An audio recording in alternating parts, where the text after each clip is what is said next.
አመሰግናለሁ። ጥቅምት 11 2018 እንግዲህ በዛሬው ዕለት አንድ ከኤር ፎርስ ኃይል የነበረ ወጣት ታጋይ እንግዲህ በዚህ ትግል ዓለም ውስጥ ይበቃኛል፣ አማራ ላይ እየደረሰ ያለው ግፍና መከራ ይበቃል በማለት ከተቋሙ በመውጣት ወደ ፋኖ የተቀላቀለ አንድ የአየር ኃይል አባል አለ።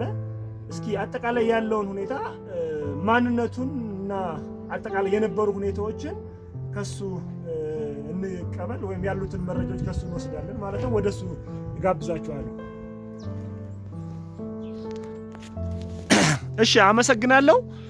እስኪ ስምህንና የት አካባቢ ስትሰራ እንደነበር ያለውን ነገር አጫውተን። እሺ፣ ስሜ ሸታ ማረ እባላለሁ። በኤር ፎርስ አየር ኃይል እዝ ነበር ያነበርኩት። አየር ኃይል እዝ ኤር ፎርስ ክፍለ ጦር ነበር የምሰራው። የክፍለ ጦሩ ወታደራዊ ፖሊስ ወይም ደግሞ ተዋጊ አባል ነኝ። እዛ በነበረው ስነ ስርዓት ያው የዘረኝነት እንትኖች ይታያሉ። በጣም ትኩረት የሚደረገው ነገር ቢኖር ዘረኝነት ነገሮች ናቸው። እዛ አማራን ስትሆን ወይም ደግሞ ብሔርህ አማራ ስትሆን በጣም ልዩ መከራ፣ ብዙ ስቃዮች ይደርሳሉ። የሚደርስበት መከራ ምንድን ነው ካላችሁ፣ ምልመላ በመጣ ሰዓት እንደዚሁ በተለያየ ስራ ደረጃዎች አሉ፣ የማዕረግ ደረጃዎች፣ ስልጠና ደረጃዎች አሉ። በእኔ ብቻም አይደለም፣ ብዙ አማርኛ ተናጋሪዎች ላይ የተለየ ግፍ ነው የሚደርሰው። ከኋላ መጥቶ ከኋላ ተመርቆ 2010 ተመረቀ፣ 2010 ተመረቀ፣ 2018 15 የመጣው የበለጠ ደረጃ እየደረሰ ሌላ ብሔር ሲሆን ኦሮሚያ ተናጋሪ በሆነ ቁጥር ምልመላ ከመጣ የተሻለ ምልመላዎች ይመጣሉ። የተሻለ ብዙ ምልመላ አሁን ኤር ፎርስ ላይ ብዙ ምልመላዎች አሉ። ብዙ የተሻለ ምልመላ አለ፣ የተሻለ ደረጃ አለ።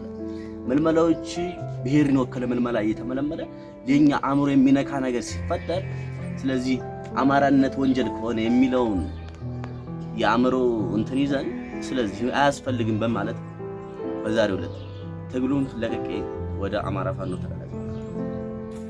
እሺ እሸቱ፣ እንደው ከዚህ በፊት የት ቀጠና የት አካባቢ ነበርክ? እንደው በግል ስናወራ ያሉትን ሀሳብ ስታጫውተኝ እንግዲህ በቪአይፒ ጥበቃ ደረጃዎች ላይ ነበርክና ምንድን ነው እንደው እውነት በወታደራዊ ተቋሞች ላይ አማራ በመሆናችሁ የሚደርስባችሁ የነበረው ግፍ እና መከራ ይበቃል በማለት ቢያንስ እንኳን ከአማራ ጋር ፋኖ ጋር ተሰልፌ አንድ ግዳጅን ፈጽሜ ለሀገሬ ለእውነት መስዋዕት መቻል አለብኝ በሚል ነው ከዛ ተቋም እንደወጣ የነገርክ ያለና እንደው በተቋሙ ደረጃ እስኪ መቼ ዓመተ ምህረት የተቀላቀልከው የቴት ቦታዎች ግዳጆችን ፈጽመሃልና እስኪ እንደው ይሄን አጠር አድርገህ በመጨረሻም የምታስተላልፈው መልእክት ካለ እዛ በመከላከያ ተቋሙ ውስጥ በማንኛውም የሙያ ዘርፍ ያሉ አማራውያን የምታስተላልፈው መልእክት አለ? የመጨረሻ እድሉን እስኪ ለአንተ ልስጥህ። እሺ፣ አመሰግናለሁ። እኔ አሁን እንደምለው ታውቃለህ፣ እኔ ስታገል የነበረው በአየር ኃይል በደብረ ዘይት ከተማ ነው። አየር ኃይል ዋና ማዘዣ ደብረ ዘይት ላይ ታግያለሁ። አዲስ አበባ ላይም እንደዚሁ በሁሉም ቦታዎች ያልተሳተፉት ብዙዎች ባድሜ ሳይቀር ይጃሉ። አልሻባብ ውጊያ ላይ አልሻባብ ውጊያ ሄሊኮፕተር እጀባ ይወጣሉ። እንደዚሁ ብዙ ጠቅላይ ሚኒስትሩ ሞራ ኦር በቃ ብዙ ጀነራሎች ሲመላለሱ እጀባ የኛ ነበር። እጀባ አዲስ አበባ ድረስ ያደረሰ ወላ ብዙ አመራሮች አሉ። ብዙ አመራሮች በእኛ እጅ የሚንቀሳቀሱት እኛ ግቢ ጉብኝትም ሆነ ማንም አመራር ሲናስጎበኝ ምን ነው ስራዬ እዛ ነበር። ኤርፎርስ ውስጥ ነበር የምሰራው። ኤርፎርስ ውስጥም አልሻባብ ውጊያ እስከ ባድሜ እንትና ማነው ካራማራ ባለፉ እስከ ድሬዳዋ፣ ባህር ዳር ወደ ምንጃር ብዙ ኦፕሬሽኖችን ተወጥቻለሁ። ኦፕሬሽን ተወጥቼም የሆነ የዘረኝነት እንትኖች ስላሉ አይመችም ኃይል ላይ። አሁን ከተቋሙ ልትወጣ የቻልክበት ዋነኛው ምክንያትና እስኪ እንደው ሌሎች እዛ ተቋም ውስጥ ያሉ ከምንም በተለይ አማራ ለሆኑ ኃይሎች የምታስተላልፈው መልእክት ካለ እስኪ። አማራ ምንም ተጨቁኖ ኑሮ አይኖርም። ተጨቁነን እስከ መቼ የሚለውን ይዘው ይሄ አማራ ፋኖ ትግል ቢቀላቀሉ የተሻለ ነገር ነው ብዬ አስባለሁ። ምክንያቱም ምንድነው ካልከኝ እዛ ሁሌም ተረጋጭ ነው ከመኖር ተረጋጭቶ ከመኖር ረግጦ መኖር ይሻላል። እኛ በርግጥ ልክ ነው፣ መርገጥ አይደለም አላማችን፣ ሀገራችንን ማቅናት ነው አላማችን። ነገር ግን እኛ ደግሞ ተረግጠው ከመኖር አላማህን ከፍ አድርገህ ከሰው በሳይኮ በልጠ መገኘት ይኖርብናል። በልጠን ከነሱ እነሱ ረግጠው ከስራ አድርገው ከኋላ የመጣውን አብልጦ ከማኑ ሲያኖሩ እኛ ደግሞ ከነሱ የበላይ ሆነን የመኖር ስለፍል ዓላማ ስለነበር ሀገሬ ስንት ህፃናትና ስንት ሴት ልጆች ጡታቸው እየተቆረጠ እዛ መቀመጡ ወይም ደግሞ እኛ እዛ መኖር ምንም ጥቅም የለውም። እዛው አማራዎች አሉ ብዙ ለሀገር የሚታገል ለሀገር ዓላማ ያለው አማራ አለ። ግን ዓላማ ይኑረው እንጂ እዛ የሚሰራው ስራ ግን ልክ አይደለም። እሱ ዓላማ ያለው ተቀምጦ ዓላማ የሌለው ነው የሚያድገው። እሱ በስንት ሺህ ዓመት ተመረቅ ገብቶ በ92 ገብቶ በ95 ገብቶ በተራ ነገር ታስሮ ማረሚያ 5 ዓመት 6 ዓመት ተፈርዶበት ማረሚያ ውስጥ ነው የምታገኘው። እሺ ደብረ ዘይት አየር ማረሚያ ውስጥ ግባ። ታስሬም ገብቻ ቃሉ ግባ። ውስጥ ስትገባ 75% አማርኛ ተናጋሪ ነው ታስሮ ያለው። ምንም መፍትሄ የሌላቸው አሉ ታስሮ የተቀመጡ። አንድ አለ ብር ጠፋ ተብሎ 5 ዓመት የተፈረደበት ሻምበል በ97 ተብሎ ታገደ። እንዲህ አይነት ሁሉ ትግል ለአማራ አይሆንም። ምንድነው አማራ እንዴት ልዩ ጭቆና ይደረግበታል? ልዩ ጭቆና ሊደረግብን አይገባም። ስለዚህ እዛ ውስጥ ያለ አማራ አይጠቅምም፣ አይሆነንም። ስለዚህ ትግሉን መቀላቀል ይኖርብናል። እናታችን እህታችን በየቦታው ጡታ እየተሸለተ ጡታ እየተቆረጠ ልንኖር አይገባም። በርግጥ እዛ ላለ ሰው የሚነገረው የፖለቲካ ንግግር ይለያያል። እዚህ ፋኖ ሌላ ነው ተብሎ የሚወራው፣ እዚህ ስትሆን የምታየው ደግሞ ሌላ ነው።